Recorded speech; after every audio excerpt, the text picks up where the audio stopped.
AI নজরদারিতে বড়সড় মানুষ হাতি সংঘাত এড়ালো জলদাপাড়া।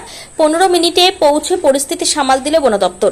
রাত 12:32 এআই সক্ষম নজরদারি ক্যামেরায় বনাঞ্চলের সীমানার কাছে একটি হাতির পাল জড়ো হয়ে পাশের একটি গ্রামের দিকে এগিয়ে যেতে দেখা যায়। সঙ্গে সঙ্গে সেই ভিডিও জলদাপাড়া কন্ট্রোল রুমে পৌঁছে যায়। কন্ট্রোল রুম থেকে তাৎক্ষণিকভাবে মাঠ পর্যায়ের বনকর্মীদের সতর্ক করা হয়। মাত্র 15 মিনিটের মধ্যে দ্রুত প্রতিক্রিয়া দল ঘটনাস্থলে পৌঁছে হাতির পালের গতিবিধি নিয়ন্ত্রণে আনে এবং সম্ভাব্য মানুষ হাতি সংঘাত সফলভাবে এড়াতে সক্ষম হয়। পুরো ঘটনাটি এআই ভিত্তিক নজরদারি ব্যবস্থায় রেকর্ড হয়েছে। এটি কোনো বিচ্ছিন্ন ঘটনা নয়। প্রায় প্রতিদিন রাতেই নিবেদিত প্রাণ বনকর্মীরা এই ধরনের একাধিক সতর্ক বার্তার ভিত্তিতে দ্রুত পদক্ষেপ নেন। বন্যপ্রাণী ও স্থানীয় মানুষের নিরাপত্তা নিশ্চিত করতে তারা নিরলসভাবে কাজ করে চলেছেন।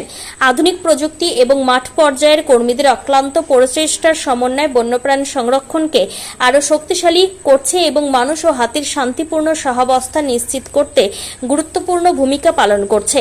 জলদাপাড়া জাতীয় উদ্যানের আশপাশে হাতির চলাচলের একাধিক করিডোরে বর্তমানে এআই ভিত্তিক পর্যবেক্ষণ ব্যবস্থা স্থাপন করা হয়েছে। এর মাধ্যমে মানুষ হাতি সংঘাত প্রতিরোধের পাশাপাশি জাতীয় উদ্যানের বন্যপ্রাণ সংরক্ষণ ও নিরাপত্তা ব্যবস্থা আরও জোরদার করা হচ্ছে।